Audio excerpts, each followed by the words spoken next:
के तपाईले कहिल्यै गहिरिएर सोच्नु भएको छ? राजा हटेपछि जनता साँच्चै शक्तिशाली भए त? कि हामीले एउटा देखिने ताज फालेर सयौं अदृश्य ताजहरू स्वीकार गर्यौं? आज हामी जुन विषयमा कुरा गर्न गइरहेका छौं, त्यो विषय धेरैले बोल्न डराउँछन्, तर भित्रभित्रै सोच्न सबै बाध्य छन्। राजतन्त्र कि गणतन्त्र भन्ने प्रश्न केवल राजनीतिक बहस होइन। यो चेतना, अनुभूति, निराशा, आशा र भविष्यसँग जोडिएको गहिरो प्रश्न हो। यो कुनै राजाको समर्थन होइन, न त कुनै राजनीतिक दलको विरोध। यो भिडियो इतिहास, वर्तमान र भविष्यको बीचमा उभिएर सोधिएको एउटा इमानदार सवाल हो, जहाँ भावनाभन्दा तर्क, आस्थाभन्दा यथार्थ र नाराभन्दा परिणामलाई केन्द्रमा राखिएको छ। मानव सभ्यताको सुरुवातदेखि नै शक्ति सधैँ केन्द्रीकरण हुँदै आएको देखिन्छ।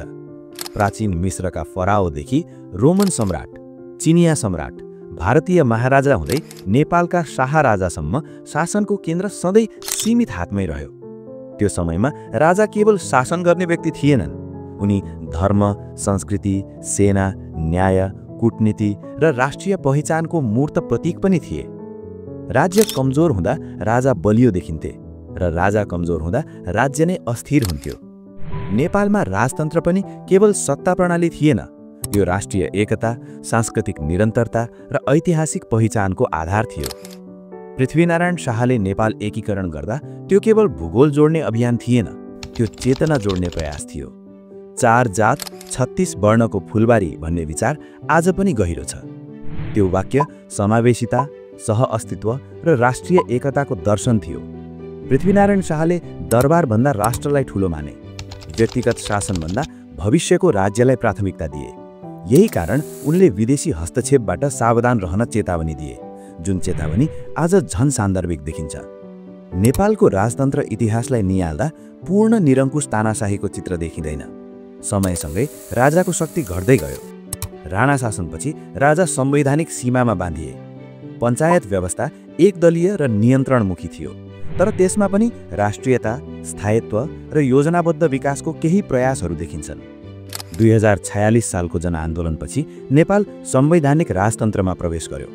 राजा राष्ट्रप्रमुख मात्र बने, शासनको अधिकार जननिर्वाचित प्रतिनिधिमा गयो। तर यही सङ्क्रमणकालमा दरबार वरिपरि घुम्ने शक्ति, स्वार्थ, षड्यन्त्र र गलत निर्णयहरूले राज संस्थाको छविमा गहिरो क्षति पुर्यायो। 2058 सालको दरबार हत्याकाण्ड नेपाली इतिहासकै सबैभन्दा पीडादायक, रहस्यमय र निर्णायक मोड बन्यो। एकै रात राजा वीरेन्द्र, रानी ऐश्वर्य र राजपरिवारका अधिकांश सदस्यहरूको हत्या। यो केवल पारिवारिक त्रासदी थिएन, यो राष्ट्रिय आघात थियो। आजसम्म पनि यस घटनाको पूर्ण सत्य सार्वजनिक हुन नसक्नुले संस्थागत विश्वासमा गहिरो प्रश्न उठाएको छ। यही घटनाले राज संस्थाको नैतिक शक्ति कमजोर बनायो।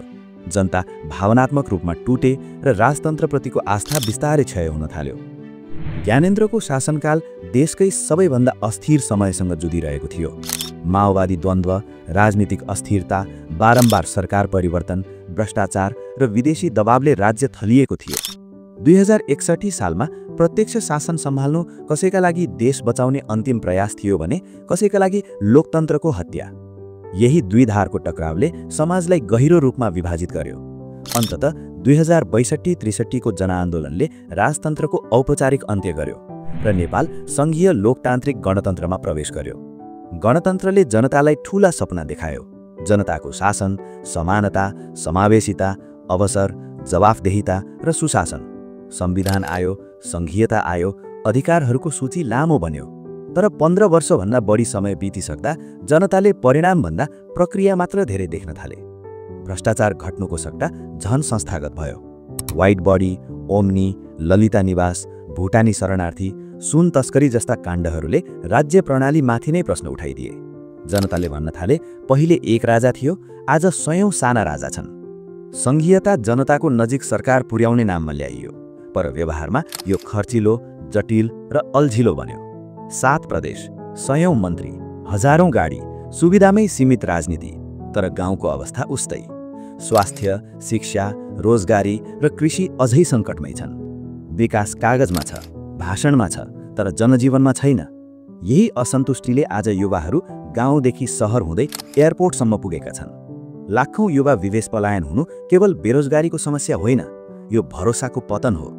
यही निराशाको गर्भबाट आज फेरि राजा आऊ देश बचाऊ भन्ने नारा उठ्न थालेको छ। यो नारा राजतन्त्रप्रतिको प्रेमभन्दा बढी गणतन्त्रप्रतिको असन्तुष्टिको अभिव्यक्ति हो।